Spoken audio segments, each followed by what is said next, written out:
Miaraba-tompo kilasy tomboko vavy misaotra anao mbola misafidy ny fahita lavitra MBS amin'izao alina izao ny fotoana ny fampalalam-baovao. Vaovao politika avy hatrany no andeha hanombohana ary ny fotoana. Androany no niona sy ny tafa tamin'ireo vahoaka tao Toliara ny kandida Marc Ravalomanana nampatsiahy ny fahavononany amerina ny fampandrosoana ny Madagasikara ny kandida mitondra ny laharana 520 ary nitondra fanazavana misimisy kokoa makasika ny vina hoentiny manatanteraka izany. Andeha arahintsika ny sombiny amin'ny lahateny nataony tao amin'ny kianja ny Magoro tao Toliara. Vahoaka tsy nitambazana fa vahoaka tonga amin'ny sitrapo ary vahoaka niandry nandritra ny 7 taona izao fifidianana izao mba hamerenantsika indray amin'ny lony ny fiainany malagasy rehetra aza matahotra ao tratratsika izany. Fadiranovana nahantra ny jaly mitebiteby ny vahoaka nandritra n'izay 7 taona izay. Satria nahoana nalaina tamin'ny kerino iaho dia lasa modely ratsy eo anatrehan'ny vahoaka sy ny malagasy rehetra na amin'ny vahiny ara. Dia anika tsisy fandriam-pahalemana rehefa ianao mpitondro mampiseho fihetsika tsy mendrika dia aza gaga raha mahita ny fisian'ny tsy fandriam-pahalemana. Ry vahoaka malagasy mahatoky aho mino aho fombantsika Andriamanitra ho averitsika amin'ny lohan'ny ray ny fiainan'ny malagasy rehetra eto Madagasikara. Ho averitsika ho amin'ny vahoaka malagasy ny taniny ary ho averitsika amin'ny vahoaka malagasy ny fananany. Aza matahotra nareo. Aza matahotra nareo. Ainy dada mamerina io tsy fandriam-pahalemana io. Efa tonga dadanay hoe hiaro anay ka aza matahotra. Efa tonga dadanay me sakafo anay. Efa tonga dadanay me asa anay. Efa tonga dadanay ampianatra ny zanakay. Fa maro amin'ireo vahoaka ao Toliara moa no mbola miandrandrana fiainam-baovao amin'ny fiverenana Andriamatoa Marc Ravalomanana eo amin'ny fitondrana. Toy izao ary ny hevitr'ireo olona sendra ny mpanao gazetinay tany an-toerana. Miavaka ny kandida 520 noho ny fananany toe-tsaina entitra voalohany. Dia tsy mivakavaka amin'ny teny io dia tsy mba mivadibadika amin'ny teny nataony dia mahalala ny toe-piainan'ny malagasy avy aty fotony ambany. Kandida mitsinjo ny vahoaka madinika surtout momba ny fandriam-pahalemana. Tsisy mahavita ny fandriam-pahalemana raha tsy ny président Marc Ravalomanana ihany. Na amin'ireo ikolokolo hoe mirongatra ny kolokolo eto Madagasikara. Tsy hoe ny kolokolo ny mirongatra fa ny ao ambony ao no tsy mandray andraikitra ary efa tonga dada amin'izao dia tampotra ny kolokolo. Voalohaharany zany fampandrosoana ny Madagasikara ary hita amin'ny programa nasan'izay vakiny taminay Tandroany dia hitako fa mifanaraka aminay tanora indrindra sy ny resaka fampianarana. Zava-dehibe ho anay tanora ihany koa indrindra ho anay amin'ny université ny Toliara eny ny fahatongavan'ny dada Marc Ravalomanana eto Toliara. Dia magnategna sahady zahay fa maro ny tanora anasa rehefa izy tonga amin'ny fitondrana. Amin'ny resaka fampianarana dia miandrandra ny vahoaka madinika mba ho sara ny resaka fampianarana indrindra amin'ny ambaratonga fotony any amin'ny primaire. Dia manaraka an'izay koa zahay tanora koa sy tokony anaraka ny rebirebi resaka hoe zarana telefônina sy ny tariny zahay tanora fa tokony hijoro amin'ny fahatanranay hoe izay ny marina dia ny marina hitanay dia eo amin'ny dada Marc Ravalomanana. Izy mitsinjo ny tanora voalohany indrindra satria zaho tanora dia izy koa mitsinjo ny zaza madinika amin'ny resaka hoe fitsinjovana ny ray aman-dreny amin'ny fianarany, amin'ny resaka fandoavana ny droit, ny écolage, ny fitaovam-pianarana, ny blouse satria izay ny zavatra mampikaikaina ny ray aman-dreny mpianatry amin'izao. Izy tonga dia manatanteraka asa no sady entitra fitondrana, tsy hoe tsy manao tena sérieux zany izy rehefa manao eo tonga eo fitondrana ary mitsinjo ny madinika surtout ny tantsaha ny ambany ary midina ifotony mihitsy izy fa tsy mitazapoana ny madinika zany. Izao zany hedinay amin'ny panjona ity izao kasika amin'ny Sinoa rô zany mihaza fiandrozy andalika aty kanefa ranomasina anay leriaka iny andesindrozy fianay bakeo alefandrozy koa anjaiky manany ndraiky lasa mijaly zany zahay. Ankoatr'izay dia nitafa tamin'ny mpanao gazety ny Radio France Internationale Christophe Boisbouvier ny candidat Marc Ravalomanana ary nanamafy ny finiavany ivery ny tondra ny Madagasikara sy anarana ny firenena. Avy ny fampiresaka amin'ny olona rehetra ny tena noho izy ary matoky fa handresy amin'ny fifidianana ho filoham-pirenena amin'ny fafitony volana novambra ho avy izao. Arahantsika ary ny resaka nataon'ny candidat Marc Ravalomanana tao amin'ny radio RFI. Monsieur le Président Marc Ravalomanana, bonjour. Bonjour. Pourquoi êtes-vous candidat 9 ans après l'insurrection qui vous a chassé du pouvoir? Tout d'abord, j'aimerais bien vous dire que moi, j'ai déjà promis à la population malgache que je reviendrai un jour. 9 ans après, c'est le moment. Donc, the time is now. Le temps est venu pour vous d'être candidat. Exactement. Alors, vous êtes candidat pour quoi faire exactement? Pour rebâtir notre pays et aussi pour aider la population malgache parce qu'ils souffrent beaucoup ici à Madagascar pendant 9 ans. À mon temps, avant 9 ans, il n'y a plus jamais de kidnapping ou bien d'insécurité ou bien de mauvaises routes. Actuellement, c'est terrible. Donc, je reviens. J'ai déjà l'expérience pour 7 ans. Nous avons construit 9200 km de routes et aussi fait rentrer les enfants des malgaches à 92% dans l'éducation pour tous. Oui, mais tout de même, depuis 9 ans, il y a des choses qui ont été faites par vos deux successeurs, Ange Radzoel et R. Razonarmampian. Est-ce que vous pouvez me citer quelques exemples? Par exemple, les routes qu'ils ont construites pour aller à Ivat, jusqu'à maintenant, on ne peut pas passer au-dessus. Ou bien avec les hôpitaux. À Manakara, j'étais là, tout est détruit. R. Razonarmampian affirme qu'il a fait reculer le taux de pauvreté de 90% à 75% de la population. C'est encore beaucoup, parce qu'à mon temps, c'est à 53%, le taux de pauvreté. Mais moi, je ne suis pas ici pour faire le bilan, mais c'est la population qui va juger. Alors, vous êtes sévère quand même, hein? Vous êtes très critique. Ah, très sévère, parce que je suis très très malheureux de voir la situation à Madagascar actuellement. Un Malgache surtout ne mange pas sur le sud. Et aussi les enfants que nous avons éduqués pendant notre temps, ils n'ont pas allé à l'école. J'étais à Mourndave, ça fait 2 semaines. Même les lycéens, ils n'ont pas de bancs ou bien de tables pour écrire. Ils sont par terre. Ah, ça me fait mal. Alors vous dites que c'était mieux de votre temps, mais beaucoup de Malgaches vous ont reproché de confondre les caisses de l'État avec les caisses de votre société Tico. Si vous dites ça, ça c'est de propagande. Au contraire, moi j'ai travaillé durement pendant le temps 2001 jusqu'à 2008. Et s'il y a des gens qui disent que j'ai mélangé la société familiale qui m'appartient ou aussi la gestion d'administration, c'est faux. Non, j'ai travaillé sérieusement dans l'administration et j'ai travaillé aussi avec des conseillers étrangers, des Français, des Allemands, des Américains, des Norvégiens, surtout sur l'environnement. Allez voir la situation ou bien les dégâts de l'environnement actuellement. Ils ont exporté tous les bois de Madagascar, les bois des roses. Ils ont s'enrichi pendant 5 ans. Alors vous parlez du trafic de bois de rose. Selon les défenseurs de l'environnement, c'est sous votre présidence que le trafic de bois de rose a commencé. La question que vous posez, c'est ridicule parce que c'était moi qui a fait la déclaration de Durban. Le sommet de Durban, j'étais là. J'ai promis de tripler l'air protégé à Madagascar. Je peux vous dire, ce sont des mensonges, des choses comme ça. Ce n'était pas moi qui a exporté de bois de rose. Non. Il y a un expert norvégien qui s'appelle Peter Langset.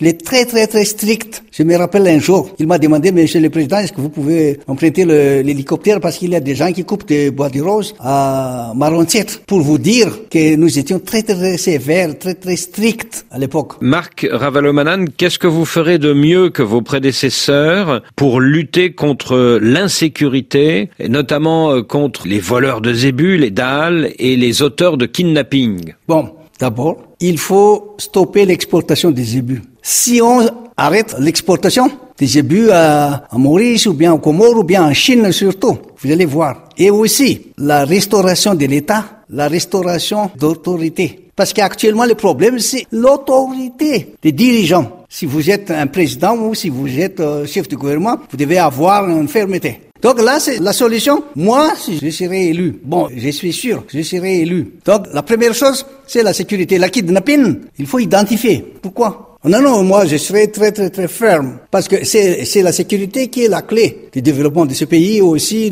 S'il n'y a pas de sécurité à Madagascar, il n'y aura pas d'investisseurs qui vont venir. Marc Ravalomanan, vos partisans sont descendus dans la rue au mois d'avril-mai dernier, mais le mouvement ne s'est-il pas essoufflé et finalement est-ce que vos troupes ne sont pas clairsemées? Écoutez, ce n'était pas la mouvance Team ou bien le parti Team qui descendent sur les rues. Non, c'est les 73 députés entre le MAPAR et le Team. C'est les députés, mais non pas les partisans. C'est des députés, c'est des affaires de députés. Dans ce mouvement du mois d'avril et du mois de mai dernier, vos partisans étaient côte à côte avec ceux d'Ange Radzoel. Est-ce que ça veut dire qu'il y a une alliance désormais entre Marc Ravalomanan et Ange Radzoel? Je crois que vous connaissez très bien en politique, jamais d'avoir un ami permanent ou bien des amis permanents. Il y a de temps en temps des amis contre cœur. Donc c'est une alliance à contre-cœur. Exactement. C'est le politique. Donc la page de 2009 est tournée. Vous avez oublié votre conflit de 2009.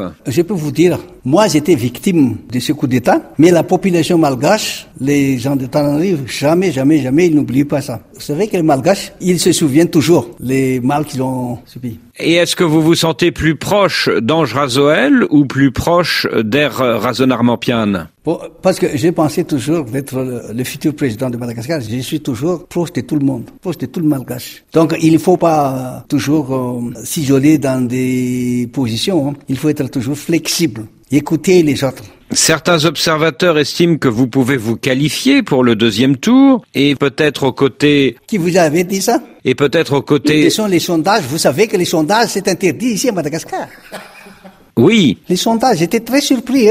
C'est la première fois que j'ai entendu que les sondages, c'est interdit, ça va créer des conflits. Non. Sondage, c'est des sondages. Alors certains pronostiqueurs disent qu'au deuxième tour, il pourrait y avoir un duel entre Ange Radzoel et vous-même. Vous savez que moi, je considère toujours tous les 35 candidats comme des gens très sérieux parce qu'ils ont dépensé de l'argent pour payer les cautions. Donc, je n'ai pas des adversaires différents. Oui, donc, il n'y a pas de problème si Ange Radzoel sera mon adversaire pendant le deuxième tour ou bien les Mayols, les sectes, les chefs des sectes, ou bien aussi l'artiste Dama. Ou bien monsieur le président sortant. Je n'ai pas peur.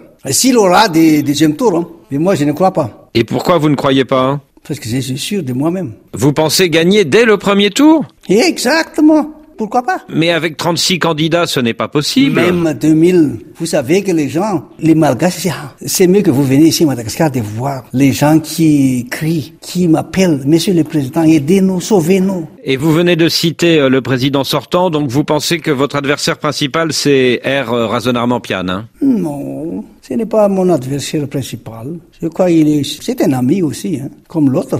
C'est qui l'autre? Les autres. J'ai oublié l'autre, c'est les autres. 34. Un certain nombre de Malgaches disent que vous, les anciens présidents, Didier Ratsirac, Air Razonarmampian, Ange Radzoel et vous-même, vous êtes trop vieux maintenant et vous avez fait votre temps, vous devez laisser la place aux jeunes. Qu'est-ce que vous répondez? Non, je vois très bien encore. Je vois très bien. Et je peux vous garantir que je peux voyager partout ici à Madagascar. Vous savez, même le président de la Tunisie et le premier ministre de la Malaisie, quels âge sont-ils? Non, nous ne sommes pas trop vieux. Pas du tout. J'ai encore des temps à vivre. Et c'est l'expérience et la technique qui comptent. La chose la plus importante pour les Malgaches, c'est d'avoir un leader. Un leader qui a la capacité de gérer notre pays. Marc Ravalomanan, merci.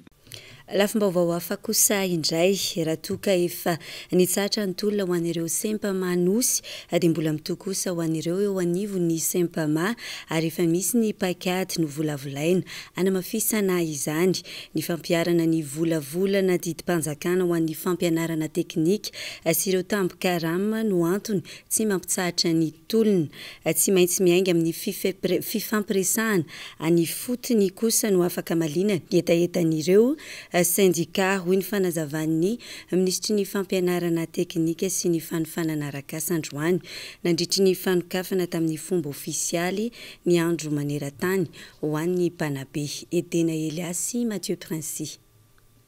Nivoaka tamin'ny fahanginana indray ny teo anivo ny Sempama rehefa niato nandritra ny volana vitsy. mbola mitoy mangina ny tolona mandra-pivaly ny fitakiana izy ireo izay miompana indrindra amin'ny fampiarana ilay volavolan-dalàna ho an'ny fampianarana teknika. Ankoatr'izay, teboka maro ihany koa no nasiana izy ireo resaka androany mikasika izay fitakiana izay hatrany. Sationany fotsiny ao anatin'ny fitakianay ao anatin'izay didim-panjakana izay dia ny tambo-karama ho an'ny hofatrano indemnité de logement zany ny filazan'ny mpiasa-panjakana azy dia 3 hetsy ariary indemnité de logement. Ny indemnité de risque satria misy risque ny vovoka lakre sy ny fandehanana lavitra maka karama tonga mandeha lalana roa 3 andro vao mahazo karama ny sasany aveo sakanany dalo risque dolo zany rehetrarehetra zany ny indemnité de risque antakinay dia 2 hetsy ariary. Raha ny fanambarana nomen'ny conseil juridique anay azy ny olona pailalana dia tsy edikevitra reo fa tsy maintsy taterahany ny fitondrana. Teny fahakarezana sy atao hoe baiki-pitolomana nga ho amin'ny maha-syndicat dia hoe mbola mitohy ny tolona. Etsakilan'izay nanambara ny ministry ny fampianarana teknika sy ny fampiofanana arakasa fa miainga any fotony mihitsy ny fifampiresahana eo amin'ireo mpanabe mba ahafahana mijery akaiky ny tena fototry ny olana sy ny fomba amaliana ny fitakiana. Efa misy kosa ny famaliana amin'ny ampahany ny fitakiana izy ireo amin'ity volana oktobra ity. Tsy misy tsy vita ny fifandaminana fanakalozan-kevitra fa anay eto anivy ministère ny enseignement technique zany manomboka ny fotony mihitsy dia tsy maintsy mandeha l'espace de dialogue. Nisy didim-panjakana nivoaka tapabolana sa rotokom-bolana lasa zay ho an'ny ministère rotota dia raha ny marina zany ao anatin'iny didim-panjakana iny dia manomboka amin'ny volana oktobra misy ampahany efa ipetraka ao anatin'ny bon de caisse ny mpampianatra amin'ity volana ity. Le izy moa zany mandeha ambaratonga satria ry zareo mpampianatra syndicat no niara-nanao sy ny tamin'ny gouvernement niaraka tamin'Andriamatoa Premier Ministre dia manomboka amin'ny voalohan'ny volana oktobra zany dia any amin'ny bon de caisse ny volana oktobra tokony izy. Raha ohatra moa misy fahatarana dia tsy maintsy misy ihany rappel ao anatin'le izy fa manomboka amin'ny volana oktobra dia tokony hita soritra any amin'ny bon de caisse ny mpampianatra rehetra ao amin'ny MEN sy atao amin'ny enseignement technique izay fanapahana izay ny fanaovana rosiny. Misa 2,775 alina ankehitriny ireo mpikambana mampandeha ny rafitra eo anivon'ny Saint-Pama. Ahitana ireo mpanabe avy amin'ny fampianarana teknika sy ny fampianarana amin'ny ankabehany ary ireo any amin'ny fanabeazana fototra ihany koa. Mariana moa fa nisokatra androany tamin'ny fomba ofisialy ny andro maneran-tany ho an'ny mpanabe izay nitanterahana tetsy Ampefloa. Eo amin'izay vaovao ny fampianarana izay hatrany dia miverina amin'ny ara-dalàna indray ny fampianarana ho an'ireo syndicat ny mpampianatra manerana ny nosy saingy tsy maintsy afara amin'ny fampikatsona ny fampianarana kosa ny hetsika izy ireo raha toa ka tsy misy valiny mandra-pahatonga ny 3 volana faharoa ny taom-pianarana 2024 sy 2025 kosa ny fangatahana izy ireo mety efa avy hatrany any amin'ireo candidat ho filoham-pirenena araka izany ireo fekevitra nivoaka nandritry ny fikaonan-doha-pirenena nataon'izy ireo. Edena Elia.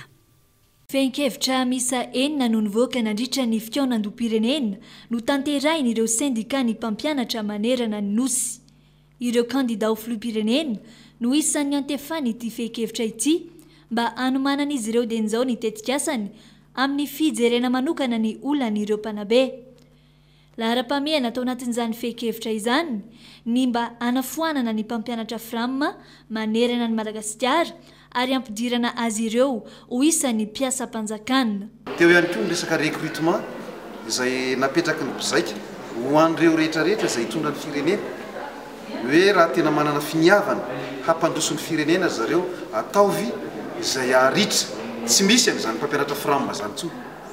Fanandongeza be ho an'ireo filoha izay 9 ilatsaka hoe amin'ny fomba hoana ataovy izay alany tsy misy any mpampianatra frama io. Efa miverina amin'ny laony ny asan'izy ireo ankehitriny na dia mbola ny 10 isan-jato ny fitakiana nandritra ny 5 taona ihany azy no nivaly hatreto. Raha toa ka tsy ahitambokany hatramin'ny 3 volana faharoa amin'ny taom-pianarana 2024 sy 2025 ity fenkevitra ity dia hiverina indray ny hetsika fitakiana ary mety afara amin'ny fampikatsona ny fampianarana izany ho hiatrany ny fanazavana. Ny andro zany zay mandra-pitsangana gouvernement izay mpitondra eo. Aorianan'izay raha tsy mahita vahaolana dia ho avy ny fanotonana lakorosy amin'izay zay. Tsara ny manamarika fa nandritra ny 3 andro no nanatanterana ity fitaonandom-pirenena ho an'ireo sendika ny mpampianatra manerana ny nosy ity ary ny faran'androany izany. Famitohy hatrany kosa ny fanadiovana eto amin'ny tanàna Antananarivo renivohitra. Mpanadio tsena miisa 7 no hiara isalahy hanatanteraka ny fanadiovana isan'andro eny amin'ny tsenana Nosy Be. Tsy papaika an'ireo mpivarotra moa no anakaramana ireto mpanadio ireto. Arahintsika ny antsipirian'izay miaraka amin'ny Mamy Rajaonary. Mifanome tanana ny commune Antananarivo renivohitra sy ireo fikambanana ny mpivarotra ao amin'ny tsena Nosy Be amin'ny fanadiovana ny tsena mba hananana tsena madio sy mendrika ary lavitry ny aretina. Mpanadio tsena misa 7 moa no nanatanteraka ny fanadiovana isan'andro izay mizara 3 mazava tsara ny fotoana anaovan'izy ireo izany asa izany dia eo ny maraina eo ankoa ny atoandro ary indrindra ny ariva. Tsy papaika an'ireo mpivarotra ihany koa moa no anakaramana ireo mpanadio. Raha miasan'ny délégué mpivarotra sy ny commune urbaine Antananarivo dia mifanindra tsara satria ny toromarika ny ben'ny tanàna Antananarivo no tanteranay eto amin'ny tsenana Nosy Be. Izay toromarika avy any Madame-le-Maire zany no tanteranay dia izay ny fiarahanay miasa tsisy problème. Tokony tsisy olana mihitsy satria ny commune urbaine Antananarivo sy mpivarotra nge ray aman-dreny zanaka amin'ny fiaraha-miasa dia tsy maintsy alamina tsara araka izay tokony ho matsara. Amin'ny maha-capitale ny tsenana Nosy Be aty Afrika dia tsy maintsy misy ny toromarika sy ny fiaraha-miasa ny commune urbaine Antananarivo zany fifanomezan-tanana. Izay mety ny atony hanomezana ny mpivarotra manolo tanana ny commune amin'ny fandrindrana, amin'ny fandaminana, amin'ny lafin'ny sécurité, lafin'ny fanadiovana, izay ny fanomezana ny tanana zany. Ho avy tokoa zao ny fahavaratra dia izay mampiasa olona eo amin'ny 7 isy eo izay karamaina isam-bolana mivola tsy paipakianay mpivarotra zany ary 100 moa izy io. La tsy anasa tamin'ny foky tamin'ny manodidina ireo nalainay miasa ato anatin'ny tsena. Izay zany ny tena andraikitry ny délégué ato anatin'ny tsenana Nosy Be. Ho avy moa zao ny fahavaratra dia mezaka be zany izay manadio amin'ny resaka canal manireny sarinadalindreny moa manamboatra ihany izay amin'izay eo am-pelantananay. Etahitan'ny ireo fikambanana ny mpivarotra ao Nosy Be ny anasihana fanatsarana ny sariny lakan-drano ao amin'ny tsena izay efa maro no simba ka mila fanoloana. Firenena anisan'ny mandefa platsaka an-tsitrapo eto Madagasikara i Frantsa nanomboka ny taona 14 arivo isa-taona ireo teratany frantsay tonga eto amintsika araka izany. Lafiny maro no ahitana izay filatsahana an-tsitrapo izay isan'izany ny fanabeazana sy ny resaka tontolo iainana. Androany ary dia nisy ny hetsika natao tetsy amin'ny Alliance Française Andavamamba mampafantarana indrindra ny makasika izay platsaka an-tsitrapo izay. Jessica Miray no mitondra ny vaovao. Ny taona 14 no nisy frantsay voalohany tonga nilatsaka an-tsitrapo teto Madagasikara. Ankehitriny efa mihoatra ny arivo izy ireo. Ny fanabeazana no sehatra tena manintona ireo platsaka an-tsitrapo frantsay fa eo ihany koa ny tontolo iainana sy ny fahasalamana. Maharitra 2 herinandro hatramin'ny 3 taona eo ny faharetan'ny asana platsaka an-tsitrapo iray. Mianto tena ny ampahany amin'izy ireo amin'ny fivezivezena sy ny fampiantranoana, saingy misy ihany koa ireo iantohan'ny fikambanana toy ny France Volontaire. Ny tanjon'le andro fankalazana ohatra zao dia anasongadinana ny asa fandraisana anjara ataon'ireo mpirotsaka an-tsitrapo frantsay ireo amin'ny fampandrosoana eto Madagasikara. Ny lohahevitry ny andro androany dia hoe fandraisana anjara ny mpirotsaka an-tsitrapo eo amin'ny sehitry ny fanabeazana. Izay zany ny lohahevitry ny andro androany. Dia raha nijerijery an'ireo le trano eva izay mampiranty ny asa izay tohanan'ny mpirotsaka an-tsitrapo frantsay ireo angamba ianareo dia hitanareo fa mifototra amin'ny resaka fanabeazana ny akamaroany teo zany.